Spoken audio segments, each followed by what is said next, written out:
Well, hello friends. Welcome back to browser hacking. Today we're going to continue some more with the JavaScript engine, and here's where we left off last time. We now have a garbage collector that can figure out when things die. I guess you don't see too much here, but we can actually see that we created various objects on the GC heap and they were collected.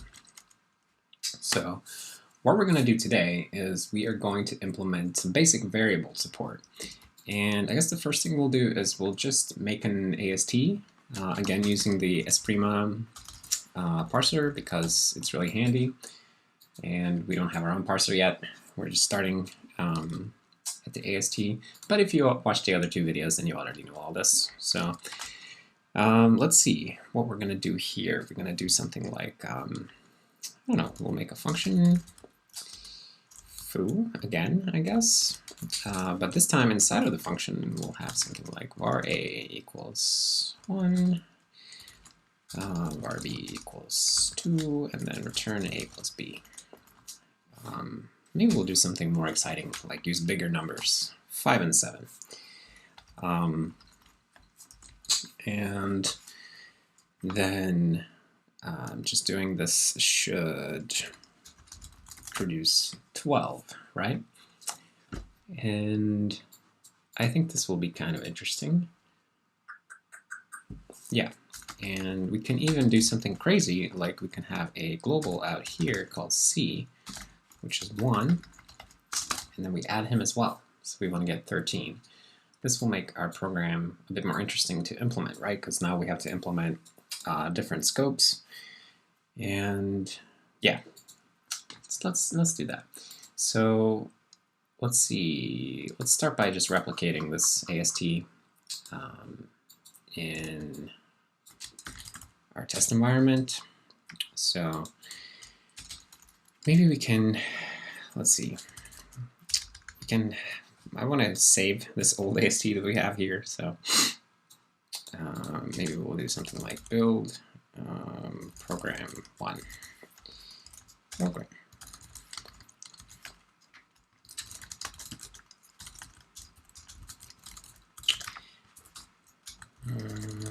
Something like that. And that will just do this. So build program 1 JS program. All right. And just have to change those into dots. Okay, and then we'll also, of course, have a build program 2, which is going to be the program that we make now.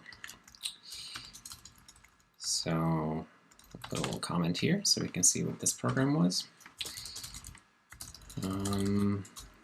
And our second program, which we'll just conveniently steal from over here. Thank you again, Esprima. Very nice project. Certainly accelerating me right now. So first thing is we have an expression statement with an assignment. So we didn't actually, we went, when we started doing AST, we skipped over expression statement. So maybe we can stick with that now as well and just go straight for an assignment expression. So first thing is, I guess we have to make a new block. Or no, wait, we don't. This is going to go straight into the body of the program. Okay. So program.append JS assignment expression, which we don't have yet. We'll have to make it. And I guess it'll be an assignment op. Maybe call it assign, because you can do like plus equals, minus equals, stuff like that. But we'll just do assignment op assign. We'll call it that. We could also call it equal, I guess, but it's not actually equality comparing anything, so I don't like that too much. And then we just need a left and a right. So on the left, we have an identifier with a name So what normally happens here, I wonder, like if you did something like that, what would it say? Then the left is a member expression. Okay, well, for simplicity's sake, we're just going to start with having a name on the left side, and then we can do more complicated things later on, I guess. Or maybe we should tolerate having an identifier. I don't really know what you call this thing that's on the left side here. There's probably a name for it that I would know if I ever took compiler classes. Well, whatever. We'll just go with a name for now. So we'll call it C. And on the right-hand side, we have a literal. So make JS literal. And we want the number 1. So JS value 1. So there we have it. Okay. And then we have a function declaration just like up here.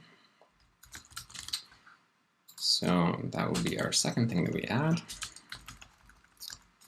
And we can just copy the basic structure here because we have a block that contains a variable declaration this time. So instead of a return statement, we're going to have a variable declaration. And inside of it, we have a variable declarator. Okay.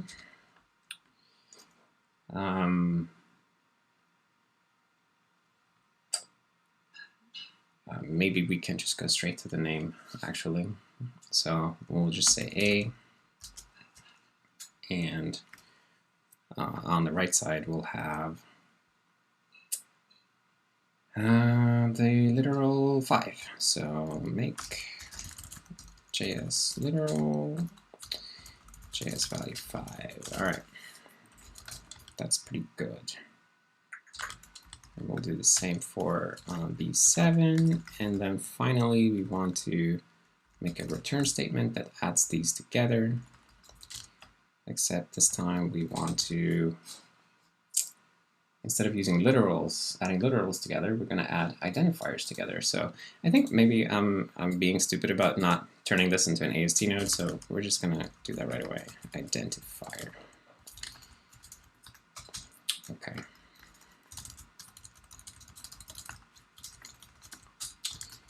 Yeah, this will be better.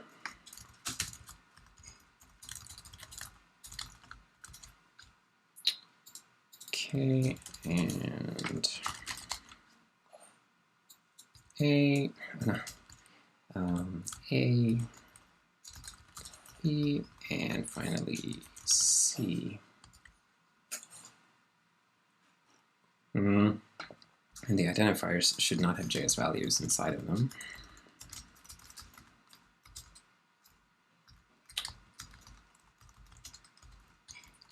Okay, we're just dreaming this up as we go. I think we're good. Now we have to actually, oh, we need to call it as well. So we need a call expression to foo. We'll just put it at the end here. And I think we have our new program. Right, so let's go ahead and actually declare a bunch of these things. So the new things are essentially a variable declaration and assignment expression, right?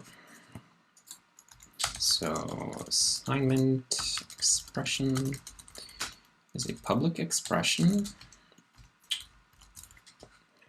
and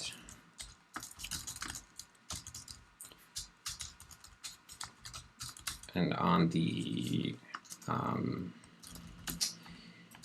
the left side we have an identifier, but it's really like the left-hand side. So what do you actually say is on that side? Maybe just an AST node. Like I said, I don't actually know what specific node type that should be, so we'll just say LHS. And non-null onPutter to AST node again on the right.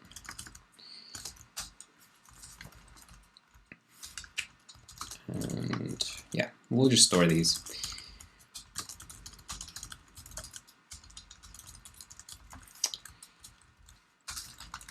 There we go. And of course, we need a execution function.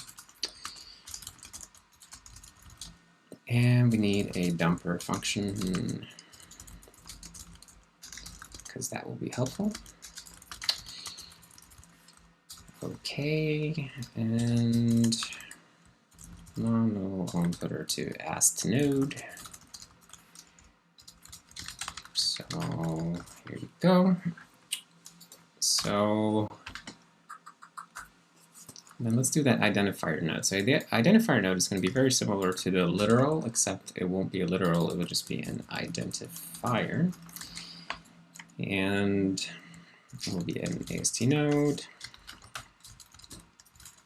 taking a string value, I guess we can call it value, string. Maybe we'll call it string actually. Okay, and then we'll when you execute an identifier, what should really happen? I'm not exactly sure. We will,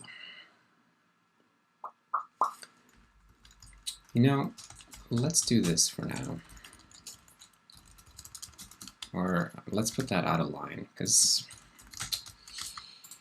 I feel like you don't really want to execute an identifier.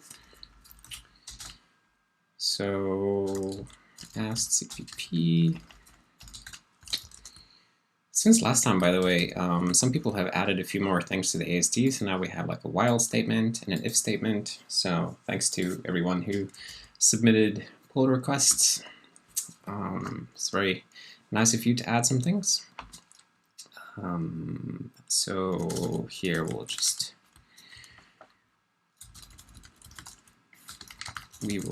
make a thing here that will assert if you call it. And unknown identifier. Okay. But we still want to be able to get the string out of it, so we'll have something like this, string.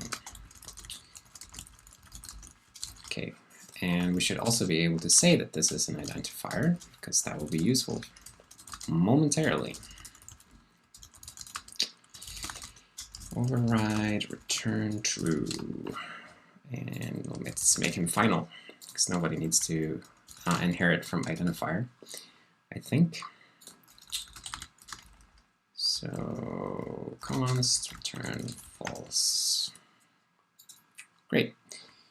And so then we have assignment expression. We're good. And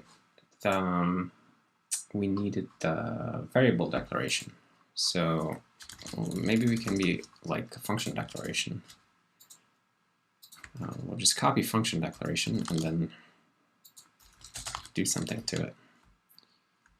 I just realized that I forgot to add a class name override here to assignment expression. There we go. Gotta have good looking dumps, So variable, no, where did I put it? Here. Variable declaration. So on the left, we will have an AST node. AST node, which is the LHS.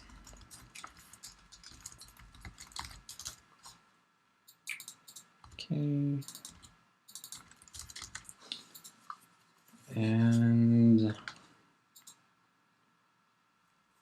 that's good.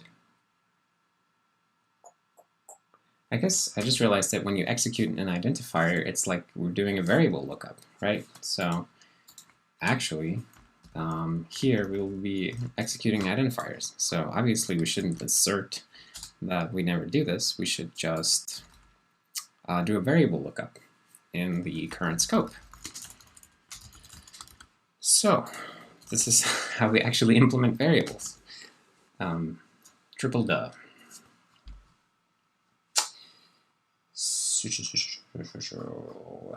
Okay, so what we would do then is something like return interpreter lookup variable, or like get variable, get var, get variable, something like that. Wait.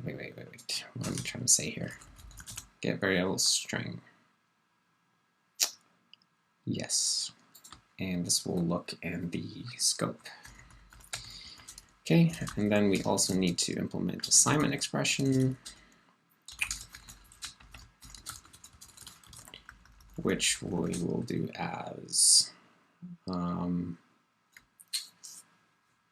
wonder what an assignment expression returns in JavaScript. I actually don't know. Let's just assume that it returns whatever you're assigning. So interpreter set variable string. Wait. We need the left-hand side of the expression. Right. So we need to LHS result is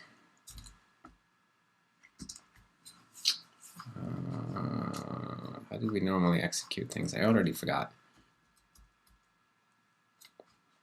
Yeah, this is how we do it. We just call execute on the thing. So something like this. LHS result is execute the left-hand side. And then we want to execute the right-hand side. And then we want to set variable LHS result to become the RHS result. Does that make sense? Slightly, but not exactly. So let's do it this way. Is identifier. And then name is MLHS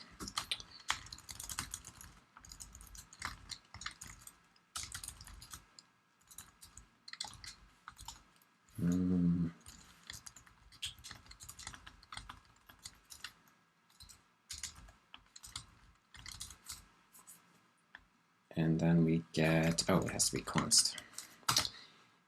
Dang. Const MLHS string. Okay. There we go. Okay, and then maybe we will return the right-hand side result like that. And we don't have to worry about making interpreter set variable do something special. I'm forgetting about something. Variable declaration. Right, so what this needs to do is create a variable in the current scope and then optionally initialize it, I guess, because if you don't initialize it, what would happen is that it still shows up here, it just has init null, so it has an optional initialization thingy. Let's see, variable declaration shouldn't, yeah, so we should fix some things up here. It doesn't have a body. And it should probably have an identifier on the right-hand side, so we'll call that the name. And this can be the initializer. So initializer, this would be a better name for that. right? And then something like this, and then we should put it at the end so that it can see the identifier thing. That's kind of good. So we can actually be a bit friendly and do that. And then what do we do when you execute a, I'm just going to go and declare these functions because it's annoying that we can't see them. So get variable const string name, set variable const string name value. Okay, that's pretty good. That returns void. Very silly. Okay, and finally, the variable declaration execute.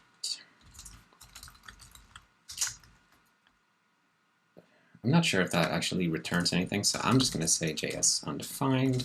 Maybe I'm wrong about that.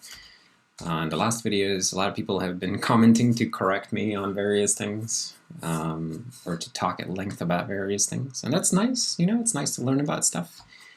I hope everyone understands that this is my first time implementing a language, so I'm learning this as I go. Just because I've been around interpreters and compilers and stuff before doesn't mean I know how to build one from scratch. So very, very happy to learn more about all of these concepts. And I will definitely be making mistakes and errors along the way, but we'll try to learn from them. So I think for this guy, if we don't have an initializer, so our initializer we're going to have be an onFooter actually, because it may be null. And if there isn't one, then interpreter declare variable, I guess. Something like that. Return, or otherwise, interpreter set variable, and then we just have to actually compute initializer result is m initializer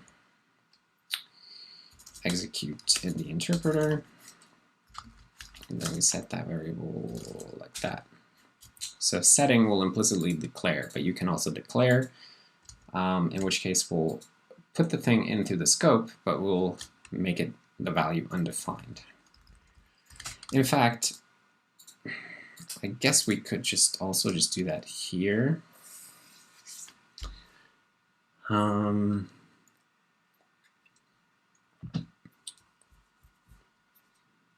Let's see, set variable. Actually, assignment is different. In variable declaration, we always want to declare,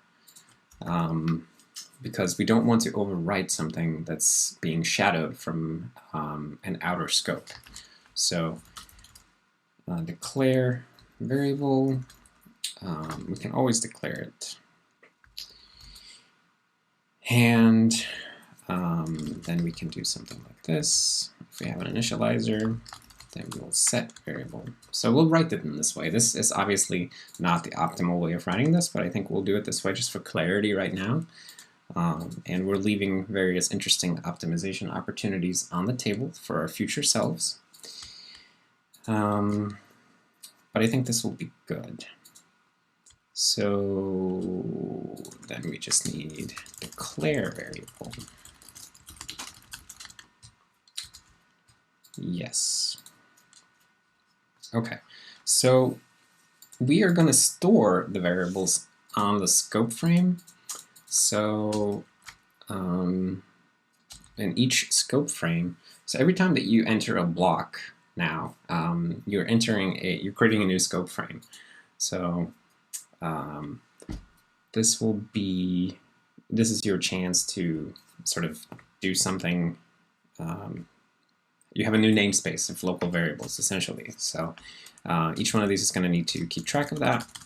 So we'll have a map of strings to values once again, just like in the global object, or every object has its own namespace, the scope will also have a namespace for variables.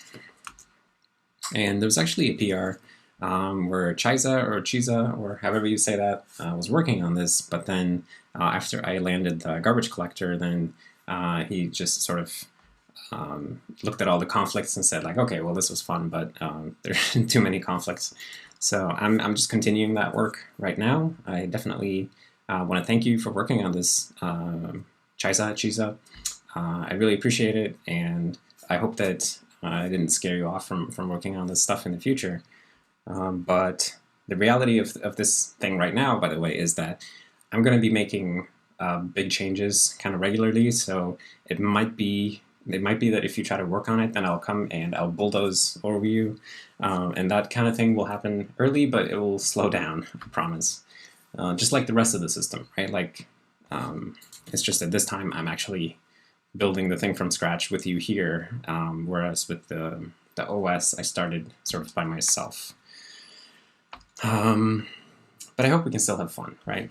And that's not to discourage anyone. I'm just telling you, telling you the reality of it. So variables, something like that, and we will need hash map for that.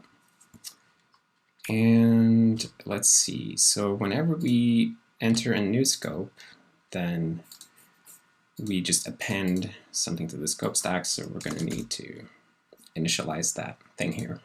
We'll just initialize it with an empty map, that's fine. Okay, so let's do those different things. So we have declare variable.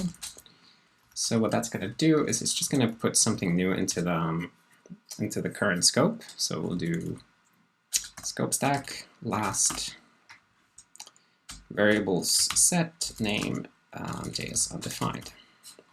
Simple. And then for set variable, how do we implement that? So we have to locate the correct scope. So starting from the innermost scope, which is the scope that we're currently executing in, we want to traverse up the scope stack until we find a scope that has this variable, and then we set it there. And if we don't find it, I guess we should implicitly create it. So if you assign to something that does not is not part of any scope in JavaScript, I think that it's supposed to become a global. So maybe I'm wrong, but I think that's how it is. So we'll do it that way. So scope stack. I guess we want to iterate this guy backwards, actually. So scope stack last -1 minus I. Okay, scope is scope stack at I.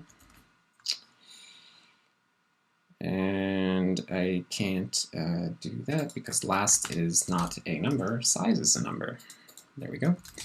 So if scope variables contains name, scope variables set name value, we'll move it. And let's be good boys and just use value semantics for these.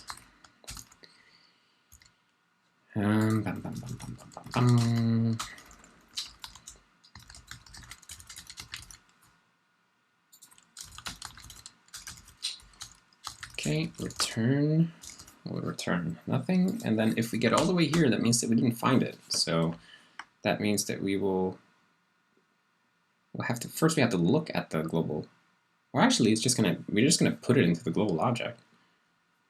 So global object, put move name, move value. All right, so that's what happens. We put it in the global object. Great. And then for getting a variable, interpreter get variable.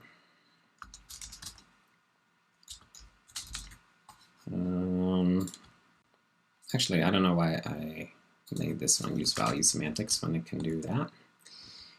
Because in this case, we don't expect to transfer the ownership anyway. And it can even be const. But maybe it shouldn't be.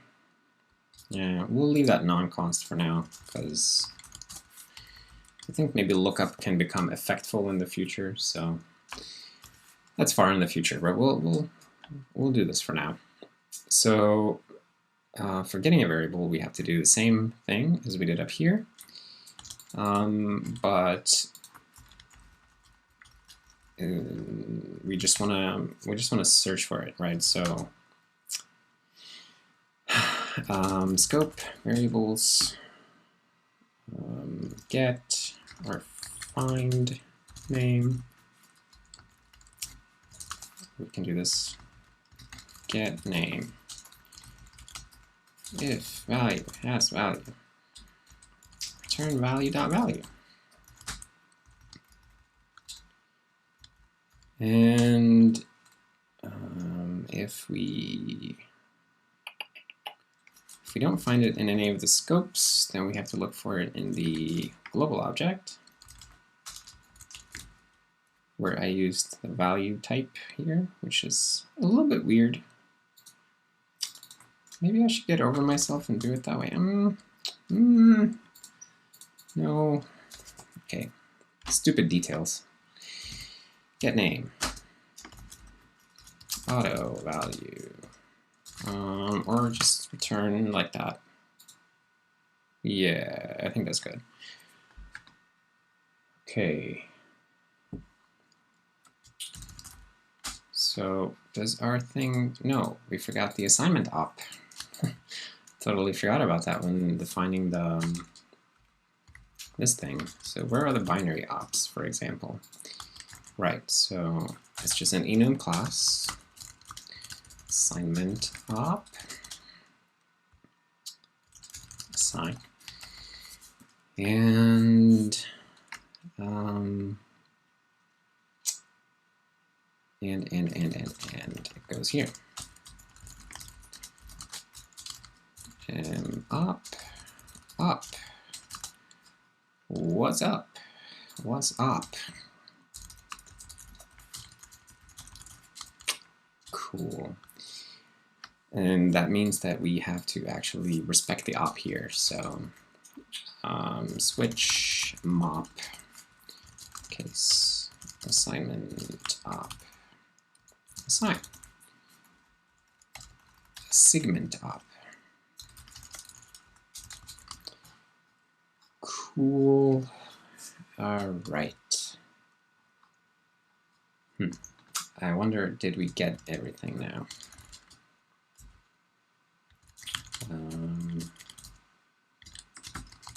Wait.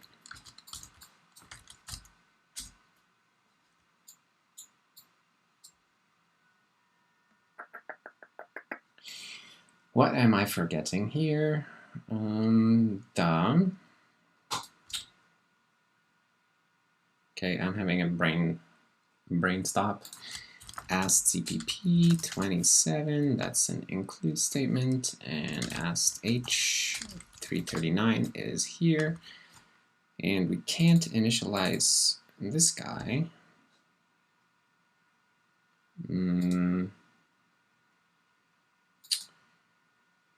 Why not?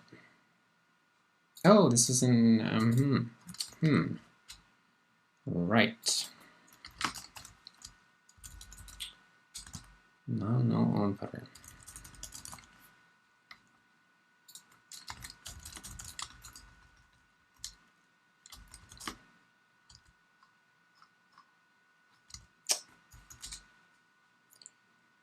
Okay, and asked CPP. I guess down here we gotta turn this guy into a string.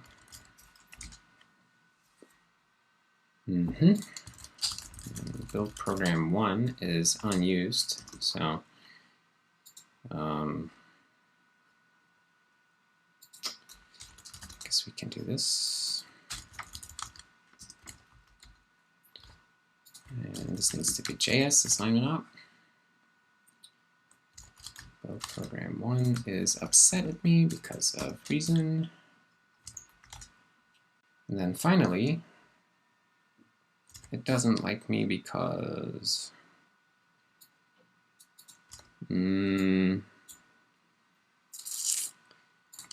at 103, I am doing something silly, creating an identifier. Wait, what?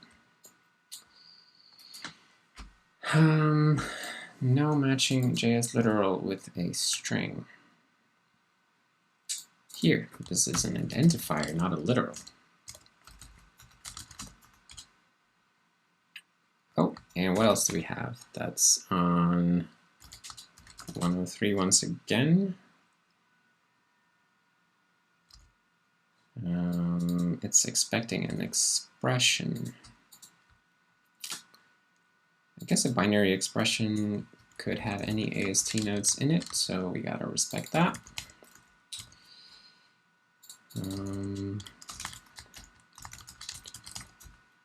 All right. Maybe an identifier is an expression. What do I know?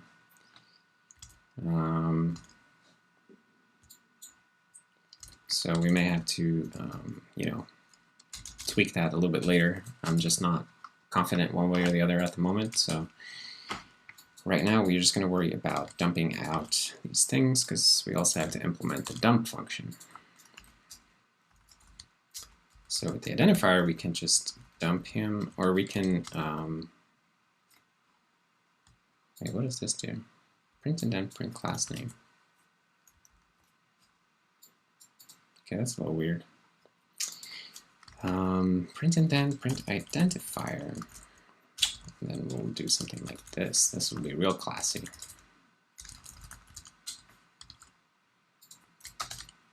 Okay, very tasteful. For assignment expressions, this will be a bit like the op expressions, I guess, so something like this one, except that the op string is going to be assignment op assign.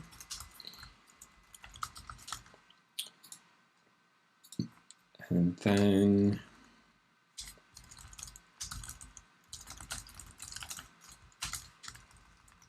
here we want to do the op. Followed by the, wait, what do we even have in this guy? Assignment has left-hand side and right-hand side. So we're gonna dump both. Something like that. I think that's okay. All right, and finally variable declaration. Don't need the op string. And we only have a name and an initializer. So the initializer is optional.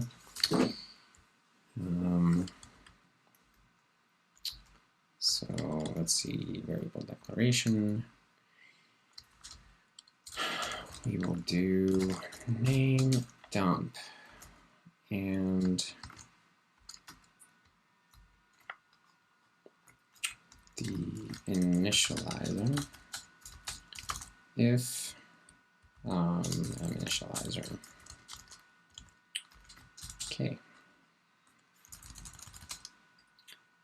Let's see how it turns out.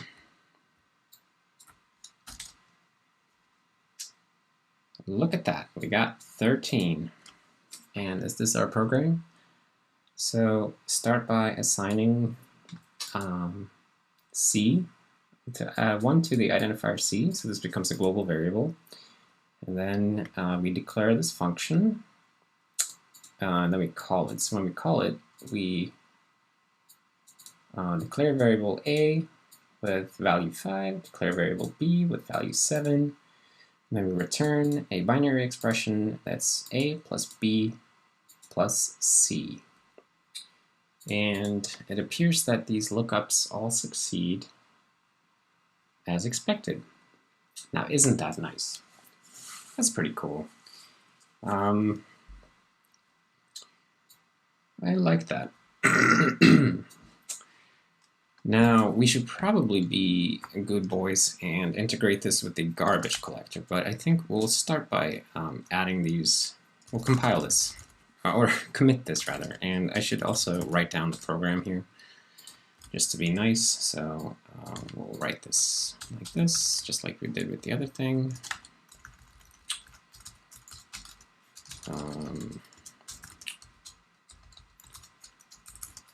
Just so you can see what the AST below represents. This will obviously become easier once we can lex and parse our own programs, but right now we can't, so this is the reality that we live in. I don't care. It's fun. It's fun to start with this part. And somebody, by the way, was commenting on Reddit about this, saying that like, oh, the way to go is to build a bytecode interpreter and just not do an AST interpreter because AST interpreters are slow and blah, blah, blah. And I understand that there are fast ways to do this and faster and faster and faster ways to do this. But for me, I find that I have to go through this process myself and like do the steps to learn, see the problems, learn about them, and then do the optimizations, and because that process is fun and it teaches so much, and I don't want to go straight to you know, this type of implementation or that type of implementation just because somebody says that, oh, that's the best way to do it, that's the consensus is that you should do it this way, because then you miss out on all the fun of discovering the problems yourself and like working out the solutions and so on. And of course, anyone who's familiar with my work knows that about me, that clearly I enjoy just making things from scratch just for the fun of it and to learn. So anyway, I just wanted to comment on that because it was it was just something that caught me by surprise. That like, do I seem like the guy who's just gonna skip ahead, skip everything that you can learn from? I think not. Anyway. So this is our AST, and yeah, so we got 13, which is what I was hoping to see, right? And actually I screwed that up a little bit. So this is the actual AST. Mr. Doob was very attentive last time I made one of these, so not this time, Mr. Doob. So that's pretty good. Let's commit this. libjs. Add basic support for scoped variables. It's now possible to assign variables, assign expressions to variables. The variables will be the results, or the variables are put into the current scope of the interpreter. Variable lookup follows the scope chain ending in the global object. Okay, I quite like how that turned out, actually. So, like this thing right here, like if you do this, right, then this will end up in the global object because it is an assignment, not a declaration. And because it's an assignment, then we will go to set variable, and it will look through the scopes, and it will find it at it won't find it anywhere, so it will insert it at the global object, into the global object. It's very cool. Now, I'm thinking, like, what if you were to say that you were to create an object in here. So like var x, let's do something like that. What does that turn into? An object expression. I think we can do something like that. So if you create this type of setup, right? Then if we do a garbage collection before we allocate here, or maybe we should even have something to trigger a garbage collection. What would that look like? Call expression that calls GC. So we could have a magical function called GC that would just trigger a garbage collection. Maybe that would be a nice thing to have. Can we give it some magical name like $GC? $GC, that's pretty cool. We can also just call it GC. This is probably not the most important thing. Can't do that one. I'm a big fan of dollars. We're going with $, since that's already what we have for syscalls in the kernel, right? Sys$. So $GC. So if we do a garbage collection here, then this object should not go away because it is declared in the currently executing scope. So let's see, let's just make this work. So for that to work, we'll need a object expression. So we don't have to do like a full object expression, like implementing all of that, but we can make a simple one that just creates a new object, right? So object expression, public expression, I guess.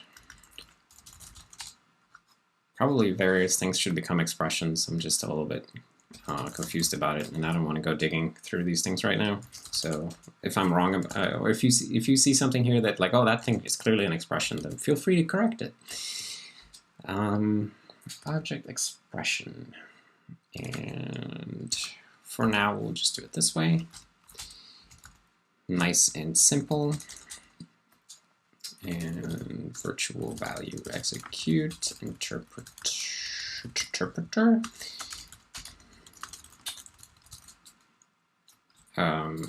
Yeah, actually we just want the same stuff here. So object expression void object expression dump will just be, I would just do the standard thing. We don't have to do anything special. So that, and then for executing it, this will be the interesting part. So here we actually need to construct a new object, not interrupt, interpreter. So we'll do like return interpreter dot heap dot create, or no, allocate object. And we have to wrap this in a JS value. So value, boom. Cool. And then we need to invent that $GC thing. So call expression. I think maybe we will hack it. So let's see, get name. We'll do something very hackish here right now. This will be our secret. In the future we can do something slightly better, but this will be our little tiny secret right now. Just between you and me. So here we will cause a garbage collection, boom, and we will return JS undefined. Okay, now let's make this program in the thingy. So this will become program 3, I guess. So maybe we should call these build program. Bye.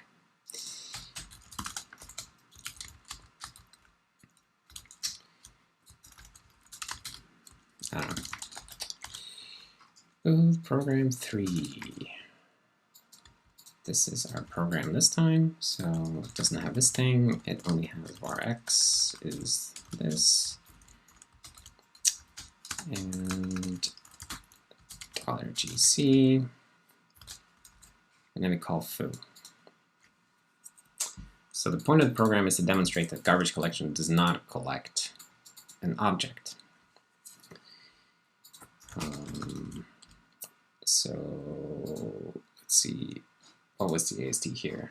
It's a block with a variable declaration that declares x, and x is a object expression, and that's it. And then it's a call expression that calls the identifier gc. So in fact, call expression should probably be updated so that it doesn't take a string, but rather takes an identifier. But we don't have to do that right very now. We can just say block append JS call expression $gc. Okay, that's pretty good. Okay, I think that'll do it. So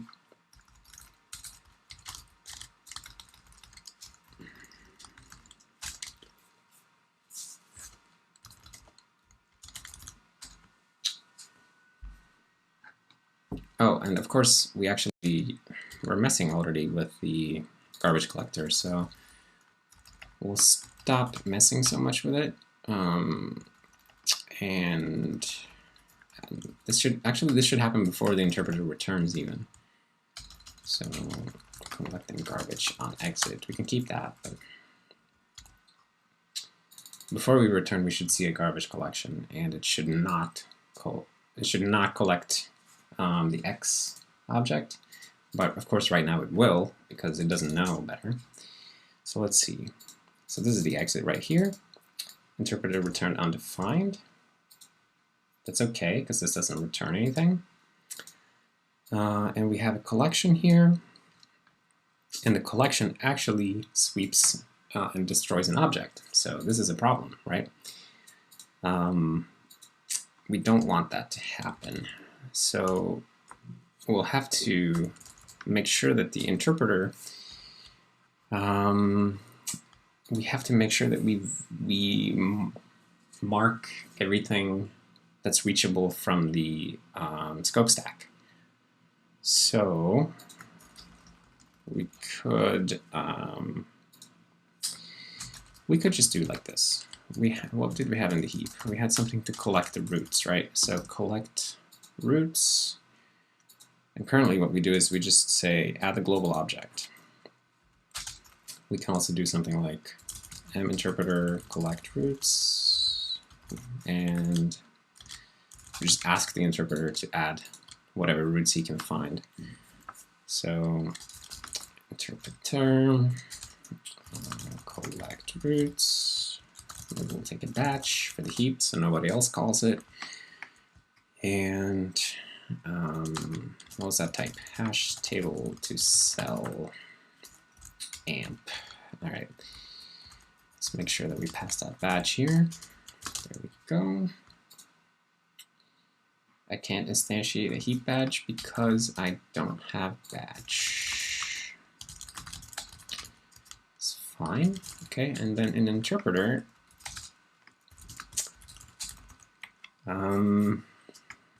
collect roots. What we want to do is we want to add our global object, so global object, and we also want to walk the entire scope stack and add everything, everything that's GC allocated. So for every scope on the scope stack, for every variable in the scope, if it.value is an object, then roots set it value as object. So it becomes a potential graph root. I feel like that would work. And this would mean that it will get marked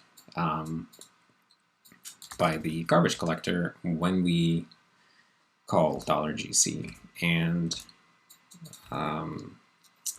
it will know not to delete it. So what happens now? Same thing, right? We run through, we collect the roots, and this time we actually find something else. We find two objects, not just global object, but also something that was on the scope stack. And when we visit the live cells, we find a live function object, a live object, so that's probably the global object. And we also find an object that we presumably instantiated with our object expression. And yeah, they all get marked, and when we sweep them, nothing goes away, and it's only later, after we have exited the scope, we call garbage collection on exit, and then we're able to sweep that object because it's no longer reachable. So the scope stack kept it alive. That's pretty cool. So I think that's quite good. JS. And let's see, let's add that thing first. So JS. We'll do this interactive add, which is really nice. I'm still just getting used to it. Wait, like this. Okay, so yes, add that. No, not that. Quit and git commit. Add magical GC function that can be called to trigger GC. This will be immensely useful for testing. Yeah, it will be. That's just the truth. Okay, so now we have the object expression. I think we can also add that as a separate patch. And a very simple object expression for var x.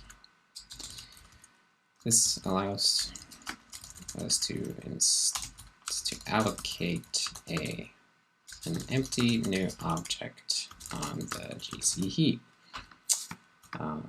Yeah, that's just what that's for, right? So then we want to make sure that we mark everything in the scope stack. So the JS interpreter.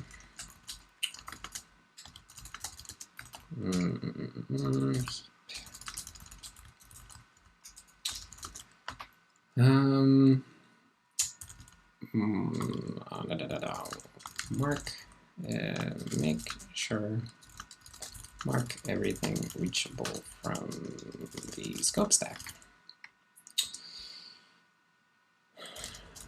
This ensures that local variables are kept alive by the collector. Local variables survive GC. Cool. And finally, just adding another program.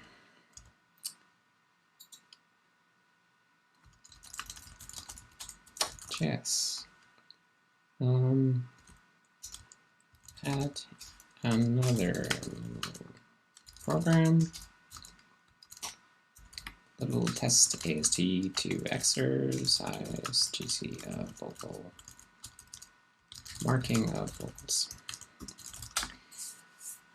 Nice.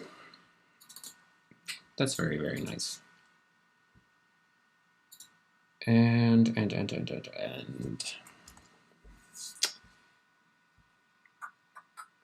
I think maybe that's okay for today. It's getting a little bit late and I need to wrap it up, so I think we'll end it here for today. If you made it this far, then I thank you for watching, for hanging out, and I hope you saw something interesting. I hope this is interesting to people. It's certainly extremely interesting to me.